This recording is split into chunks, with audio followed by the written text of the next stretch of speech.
अयोध्या शहर के रीडगंज स्थित फार्बिस इंटरमीडिएट कॉलेज की जीव विज्ञान के पद पर सहायक अध्यापिका आफरीन फातिमा की हुई फर्जी नियुक्ति के मामले को लेकर शिकायतकर्ता इकबाल खां की तरफ से संबंधित मामलों की पैरवी करने वाले वरिष्ठ अधिवक्ता विवेक चंद्र सोनी द्वारा जानकारी दी। इस दौरान उन्होंने आरोप लगाया कि 2010 में आफरीन फातिमा की सहायक अध्यापिका के पद पर फर्जी नियुक्ति हुई थी। इस फर्जीवाड़े की शिकायत कॉलेज एसोसिएशन के अध्यक्ष इकबाल खान द्वारा उच्च अधिकारी और उत्तर प्रदेश शासन से करते हुए प्रकरण में जांच की मांग की गई थी।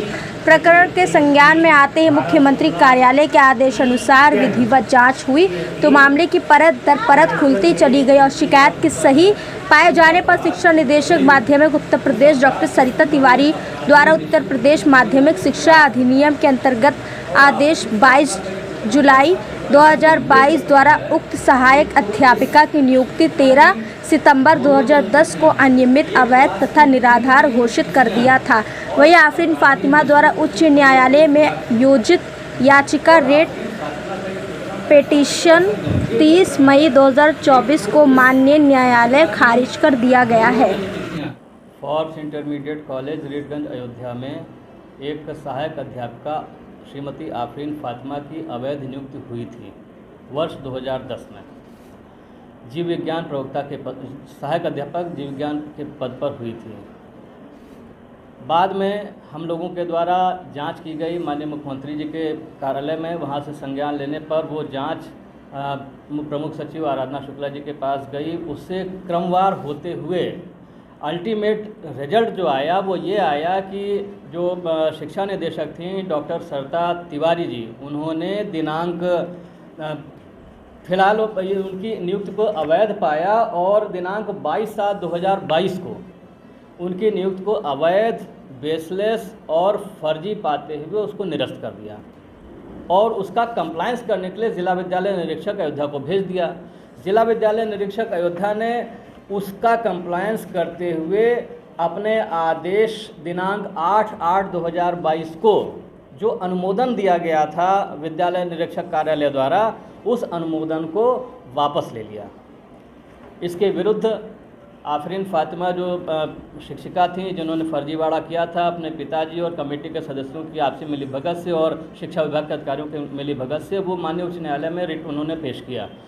उस रिट में माननीय न्यायालय ने इंटरिम आदेश इस आशय का जारी किया कि जो कार्यवाही वहां से डॉक्टर सरिता तिवारी की तरफ से हुई है उस पर अभी फ़िलहाल के लिए रोक लगाई जाती है। 30 मई 2024 यानी बीते 2 दिनों के अंदर ही माननीय उच्च न्यायालय द्वारा उस रिट पिटीशन को खारिज कर दिया गया। ठीक है, जिसका सीधा सा स्पष्ट अर्थ ये होता है कि आज की डेट में डॉक्टर सरिता तिवारी का वो आदेश और साथ में जिला विद्यालय द्वारा अनुमोदन को वापस यानी प्रत्याहरित यानी विड्रॉल किए जाने का वो आदेश पुनः रिस्टोर हो गया है, पुनः रीइंफोर्स्ड हो गया है। कहा जाता है कि अपराधी कितना भी शातिर क्यों न हो, वो कुछ ना कुछ सुराग छोड़ जाता है। इस प्रकरण में सभी प्रकार से जांच कंप्लीट हो चुकी है। उनकी नियुक्ति अवैध, निराधार और फर्जी तथ्यों के आधार पर की हुई प्राप्त की गई थी, जिसकी वजह से उनकी नियुक्ति को रद्द कर दिया गया, उसका अनुमोदन भी निरस्त कर दिया गया। आज की डेट में श्रीमती आफरीन फातिमा किसी भी स्थिति में विद्यालय में कार्य करने की स्थिति में नहीं है। वो एक अगर जाती हैं विद्यालय तो वो एक इंट्रूडर, एक स्ट्रेंजर की हैसियत से जाएंगी। क्यों? क्योंकि उनकी रिट पिटीशन खारिज हो चुकी है। इस संबंध में हमने जो है जरिए पंजीकृत डाक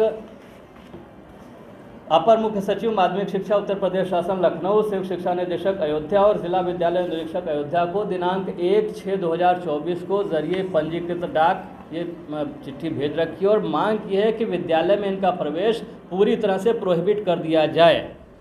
अभी तक किसी प्रकार की कार्रवाई नहीं की गई है संबंधित अधिकारियों के द्वारा।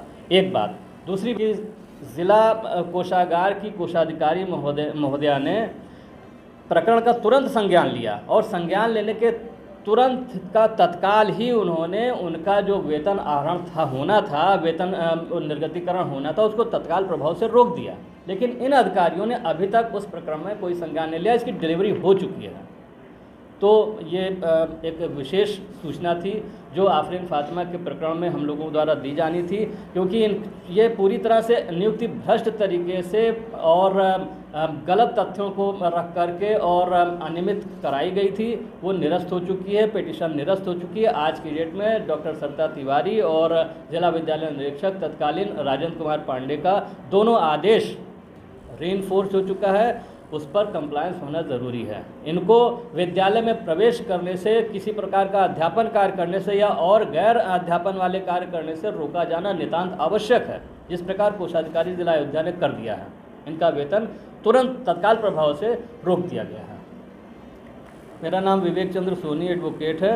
मैं शिकायतकर्ता इकबाल खान जी के मामलों की पैरवी कर रहा हूँ, विद्यालय से संबंधित मामलों की।